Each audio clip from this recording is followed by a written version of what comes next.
Oğlum dur. Hasan.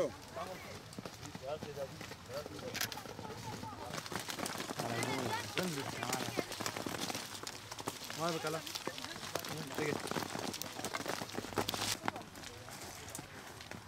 Mamuk ya mamuk. Aynı düzende ha, aynı şekilde. İstiklali'de dikiş yapıyoruz yani. Uğraşın yeniden kurtar.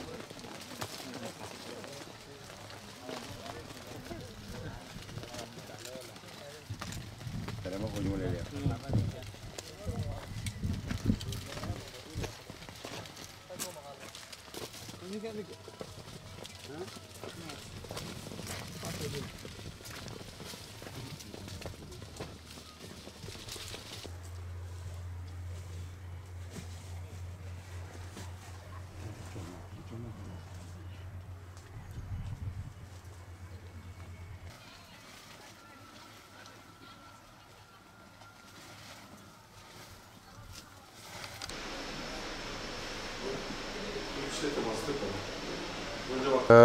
Dünkü elim kazadan dolayı ölenlere Allah'tan rahmet, ailelerine başsağlığı diliyorum, Allah sabır versin diyorum.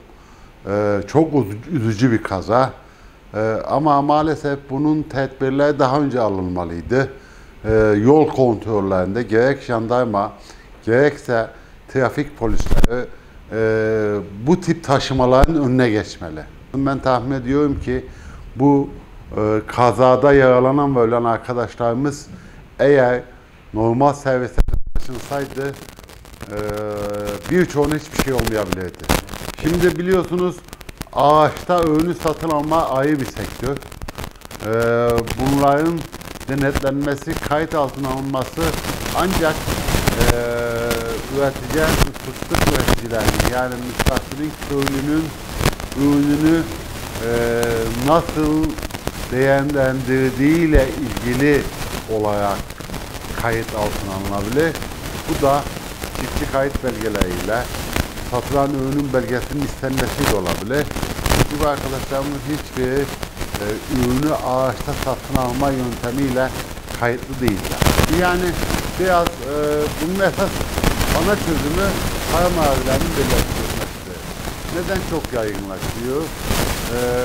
Fıstığı üreten üretici köylü ağaçta ürününü satıyor. Çünkü köyde oturan insan sayısı az. Onu toparlayıp pazara sunma şansı biraz daha az oluyor.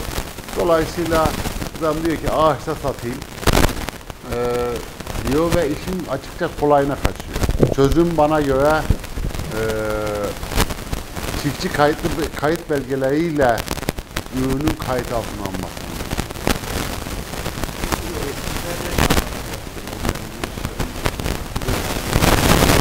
Bu da işbirliği köy muhtarlarıyla yapılabilir.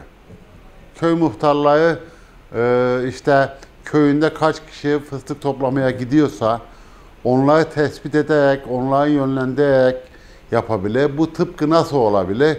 Şimdi yakın zamanda biraz kayıt altına alındığı gibi biliyoruz. Evlere gelen temizlikçi kadınlarla ilgili öyle bir yöntem uygulanabilir. Tabii insani olarak düşünmek zorundayız. Bu mevsimlik işçilerde personel servisleriyle insanların bindiği, taşındığı yöntemlerle olmalı. Denetimleri de bana göre jandarma ve trafikle yapılabilir. Onun dışında işte gidiş gelişlerinden tutun da yeme içme ihtiyaçlarının karşılanması bile kayıt altına alınmalı, iyi şartlar getirilmeli diye düşünüyorum. İstiklali'de dikiş yapıyoruz yani. Uğraşın yeniden kurtar.